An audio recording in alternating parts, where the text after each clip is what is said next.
Hey everyone, welcome back to String Cheese and Applesauce, where today we're doing episode 2 of Brick Talk. I got a pretty decent response from the last episode, so I figured I would continue this series and just kind of see how far it makes it. I think the magic number is like 5 or 6. Like if you can get past 5 or 6, then it's pretty much a good to go type of series. I know I've tried a lot of different things on this channel, and some of them have taken off.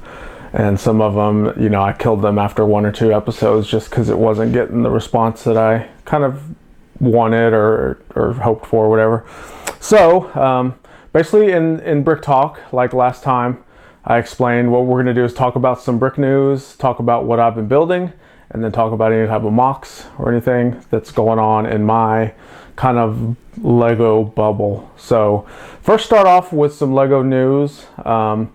There's been some rumors, and I don't care too much about the rumors, but this one was interesting to me because it's the 10-year anniversary of the Lego modular buildings is coming up, and there has been a teaser on a Lego, I think it's a Dutch site or a Germany site, somewhere in Europe. There was a teaser image on their website that basically said, you know, next year's 10 years, you know, look for an announcement probably in November, and they're going to show the new upcoming modular building. So last year, obviously, or I guess early this year, we got the brick bank, and then the previous year was detective's office, and so on and so forth. So I would say over the years, every modular building has gotten better and better. The detective's office was kind of for me because they tried to combine two buildings into one. It didn't quite work out. I thought the brick bank from this year was really, really good. So I'm curious to see what they're going to come out with now. So the teaser was it was going to be a town, what they call it, a town square type thing, and it was going to be one of the larger modulars they've ever made. So I don't want to get into too much rumor discussion, but I'm curious to see what it is, because the modular buildings obviously is something that I enjoy. It's something that I do with my Lego City. I make kind of custom modular buildings. So it's kind of right in my wheelhouse of stuff that intrigues me or interests me. So that's kind of cool. The other Lego news is the Force Friday. So the new Rogue One, the Star Wars Rogue One sets came out on October 1st. It was, quote, Force Friday. And they were giving away a free poly bag of a little minifigure, and it was like gone like that. They must have had like 10 of those figures. I don't know how many they had, because I logged in to the Shop at Home site real early that morning on Force Friday. It may have been 7:30, 8 o'clock in the morning, just to see, and it was just basically you would get it free with any Star Wars purchase. So I found one of the smaller Rogue One sets that I was interested in, put it in my cart, and it didn't show up as a free item. So I was like, okay, maybe I didn't put enough in. So I picked another item and put it over like a $99 threshold, because sometimes they give away free stuff if you meet $99. I put it in there, and it was still not showing up. And I was like, okay, maybe it's a bug in the system or whatever. I didn't think they had sold out. Of the promotions that they typically run, usually if it's like a weekend long promotion, like it'll sell out towards the end, but like the first day you can almost always get them. I guess since this was a one-day promotion, they just didn't make enough. And then I went to the Lego store, and they were gone too. So even the Lego stores didn't have very many at all. So it doesn't really bother me, because it was just an add-on item, and I was going to have to buy the items at full price. So what it ends up doing is it ends up hurting, I guess, the store that was trying to sell the products, because now instead of me making a $40 purchase on a Lego set, I made 0 purchases, and I probably won't buy anything there until it goes on sale, or I'll buy it somewhere else when it does go on sale. So they more or less lost out on me spending money there. So like I said, it's nothing that I had to have, especially right now. So it doesn't bother me. But I guess when they look at their sales sheets and wonder how come we didn't make too much money this day. We had this promotion. Well, people like me walked out of the store and didn't buy anything because you didn't have anything to promote. So that's it for that Lego news. And that's really all since last week that really, in my mind, that was news to me, news that news that I care about. So if I care about it, maybe you guys care about it. But there's always a bunch of Lego stuff going on. So, all right. So as far as here, what have I been doing? So last week I talked about my Lego minifigure organization and how my drawers and my cabinets were just overflowing with minifigures. So I'm continuing that, I guess, filing and sorting them. So what I've done, as you can see, I've got bags, and each one of these bags is divided up by themes. So I have Marvel superheroes, DC superheroes, I have Lego City, I have Ninjago. So I've added quite a few more bags, and basically I'm just individually bagging each one of the minifigures and sorting them away. That way, when I find eventually the right display solution, because really I do want to have all of these on display at some point.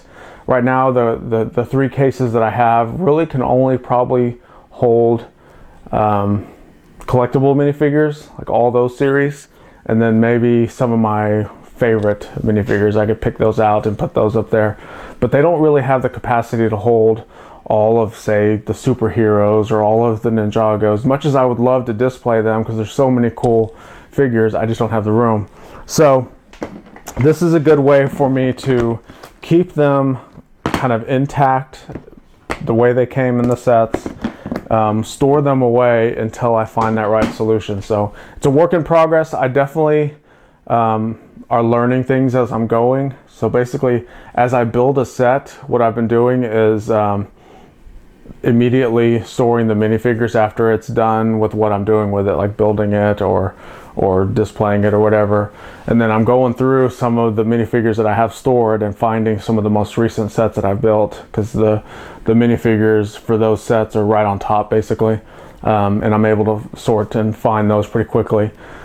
It's going to be more of a challenge as I get towards the older minifigures, because they're all kind of just mixed in amongst them all. But I'm hoping as I pull more and more out, it basically dwindles down the pool to like a smaller selection, and it should be easier to find them all. So we'll see. Sets that I built on. Okay, there's a cool set. I've got to show it to you. Oh, it's behind the camera. Excuse me as I walk back here. I just built this set. It'll be seen on the Hidden Brick channel if it's not there already. It is the Ninjago set. It is the Lighthouse Raid or Attack on the Lighthouse Tower, something like that. But it's a decent set. It's pretty big, but there's some cool parts in here that I have to show you. So the one thing that's cool about Ninjago and Lego Friends, those two themes, they come out with some of the newer parts and release them before other sets get them. I mean, I guess every theme has new parts released, but Ninjago and Friends seem to have the most, in my opinion. So here's what we got here. I don't know how, let me move this light so you can see a little bit better. So this is a 1x1 round. Basically, it would be, if I put my finger there, it'd be a 1x1 round, but it has a bar on it. A 1x1 with a bar.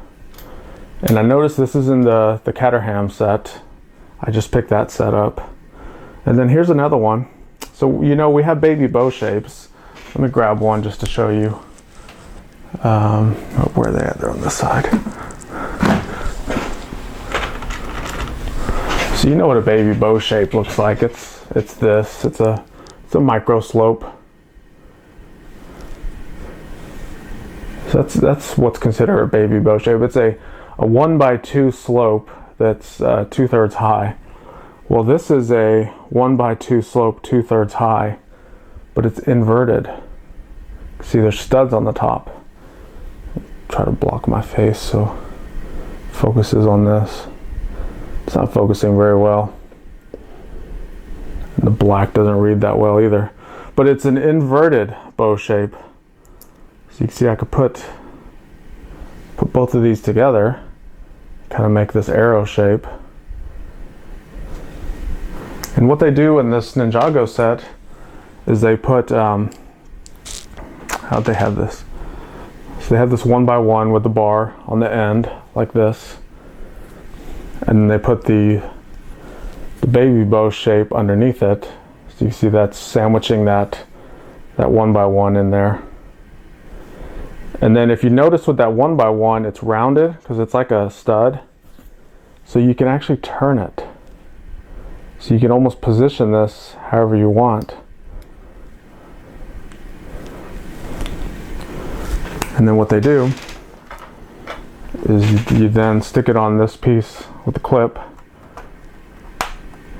rotate it slightly, and you can see how it makes that little arched piece. So that was pretty cool. We got two parts there. You got the 1x1 with the bar, and then you've got the inverted baby bow shape.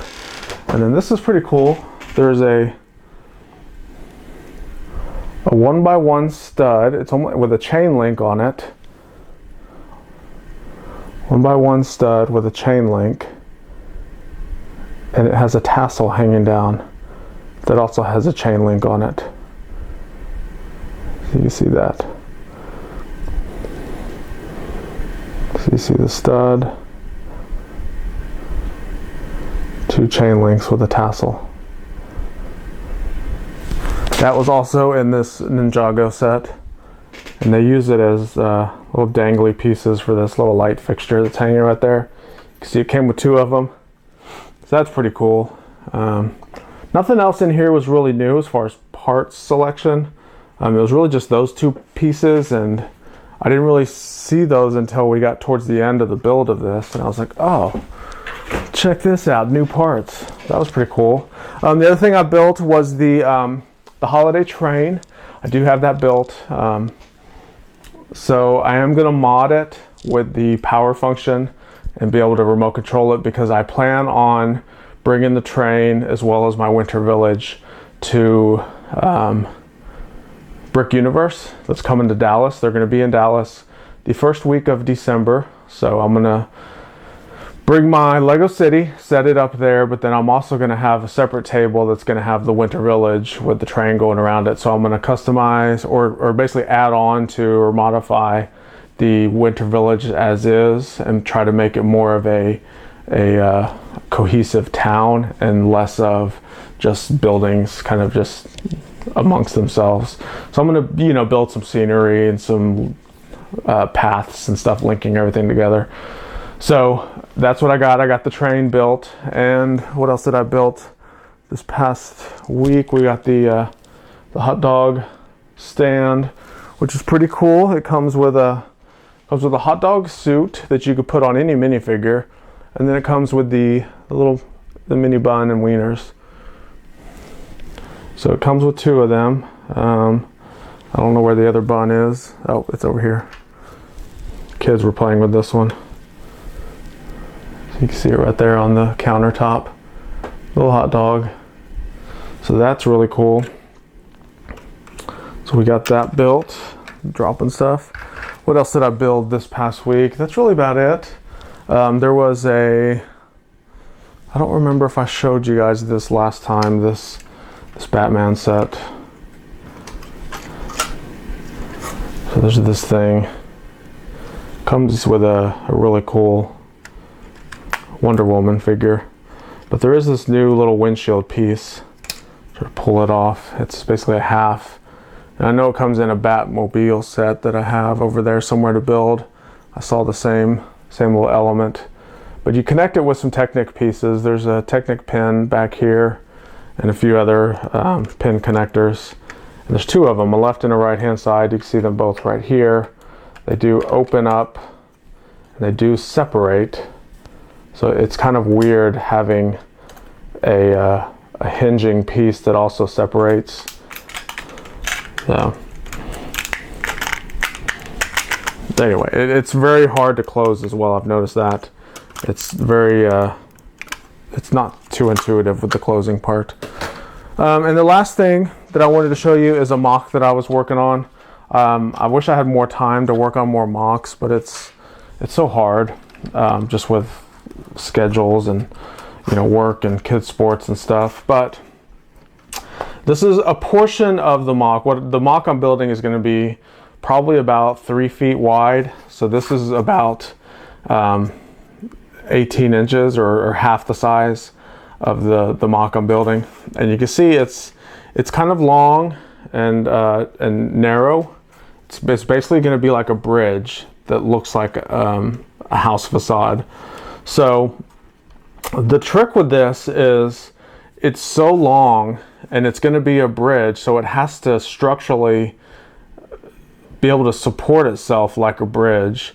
And you can see I'm just I have my fingers just on the end here. I've got some Technic pins hanging out the side here that it's going to connect to the next module, but it's going to be nothing underneath it because it's going to be a bridge. So the trick with doing something like this is you have to figure out how to make it structurally sound.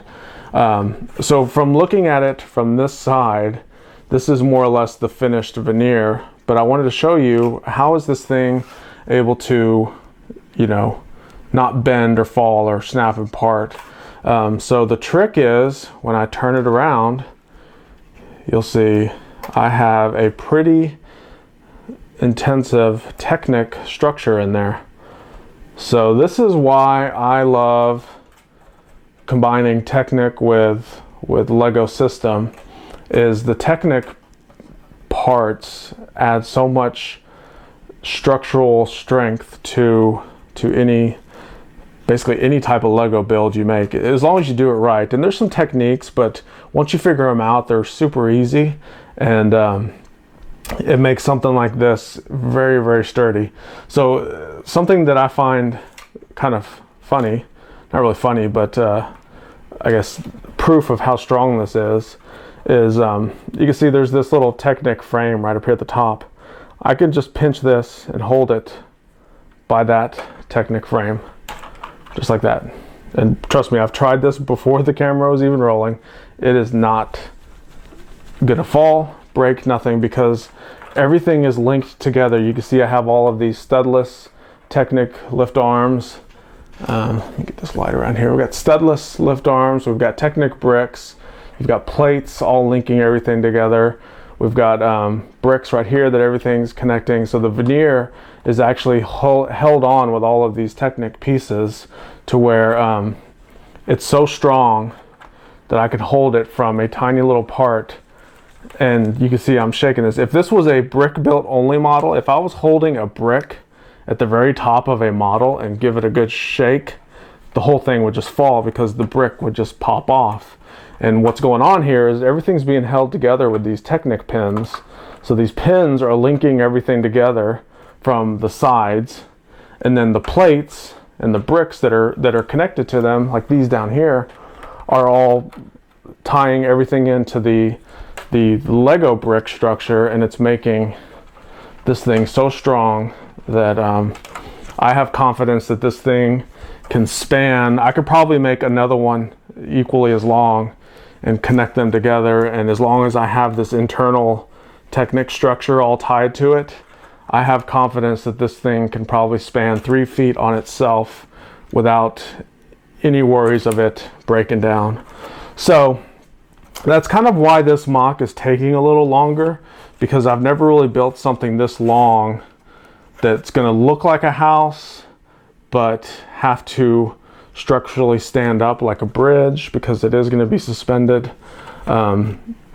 So I've been working a lot of this internal stuff out, because the veneer stuff is easy. I can get all this worked out pretty quickly. It's just making sure that it works structurally the way I want it to.